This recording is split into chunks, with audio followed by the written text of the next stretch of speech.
ഒരു മണ്ഡല മകരവിളക്ക് കാലത്തിന് തുടക്കമാകാൻ പോവുകയാണ്.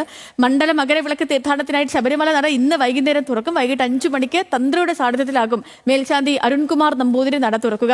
ഉച്ച മുതലാണ് ഇങ്ങോട്ടേക്ക്, അതായത് പമ്പയിൽ നിന്നും ഭക്തരെ ഇങ്ങോട്ടേക്ക് കയറ്റിവിടുക. വൈകിട്ട് 5 മണിക്ക് ക്ഷേത്രനട തുറക്കും.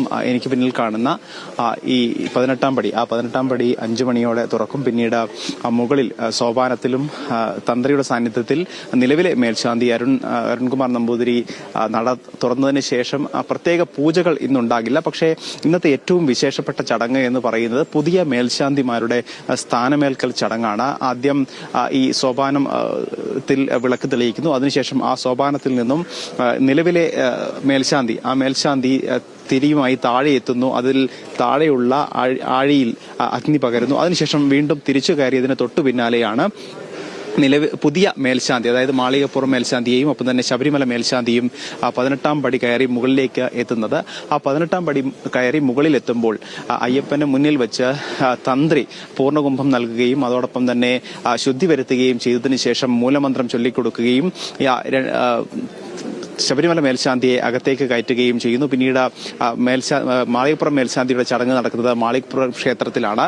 ഇവർ രണ്ടുപേരും നാളെ രാവിലെ 3 മണിക്ക് ക്ഷേത്രനട തുറക്കുന്നത് മുതലാണ് പ്രത്യേക വിശേഷാൽ പൂജകൾ ഉൾപ്പെടെയുള്ള കാര്യങ്ങൾ നടക്കുക. എന്തായാലും എല്ലാ ഒരുക്കങ്ങളും ഇതിനോടകം തന്നെ പൂർത്തിയാക്കിയിട്ടുണ്ട്. ചില വിവാദങ്ങളൊക്കെ ഉണ്ടായിരുന്നെങ്കിൽ പോലും അതൊന്നും ബാധിക്കാത്ത രീതിയിൽ മുഴുവൻ ആളുകളെയും, നിലവിൽ 70,000 പേർക്ക് ഓൺലൈനിലൂടെയും ഒപ്പം തന്നെ 20,000 പേർക്ക് വെർച്വൽ ക്യൂവിലൂടെയും ബുക്കിംഗ് നടത്തി, സ്പോട്ട് ബുക്കിംഗിലൂടെയും എത്തി. അങ്ങനെ 90,000 പേർക്കാണ് ഒരു ദിവസം ദർശനത്തിനുള്ള സൗകര്യം ഏർപ്പെടുത്തിയിരിക്കുന്നത്. അതോടൊപ്പം തന്നെ ഇത്തവണ ഏറ്റവും വലിയ പ്രത്യേകതയായി പറയേണ്ടത് അപകട മരണങ്ങൾ സംഭവിച്ചാൽ 5 ലക്ഷം രൂപ നൽകും എന്നുള്ള ഒരു ഇൻഷുറൻസ് പദ്ധതി ഉൾപ്പെടെയുള്ള കാര്യങ്ങൾ ദേവസ്വം ബോർഡിന്റെ ഭാഗത്തു നിന്നും ഉണ്ടായിട്ടുണ്ട്. നേരത്തെ ഇത് 2-3 ജില്ലകളിൽ മാത്രമായിരുന്നു. അതിനപ്പുറത്തേക്ക് ഇത് സംസ്ഥാന വ്യാപകമായി ഇത്തരത്തിൽ ഒരു അപകട ഇൻഷുറൻസ് നൽകുന്ന തീരുമാനവും അത് പൂർണ്ണമായി ദേവസ്വം ബോർഡിന്റെ ഭാഗത്തു നിന്നാണ് ഉണ്ടാവുക.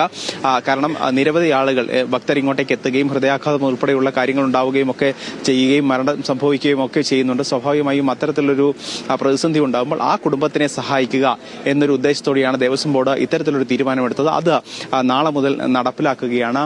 എന്തായാലും എല്ലാ ഒരുക്കങ്ങളും ഇതിനോടകം തന്നെ പൂർത്തിയാക്കിയിട്ടുണ്ട്. നിലവിൽ ആളുകൾ, അതായത് ഭക്തർ നിലവിൽ തന്നെ മറ്റ് സംസ്ഥാനങ്ങൾ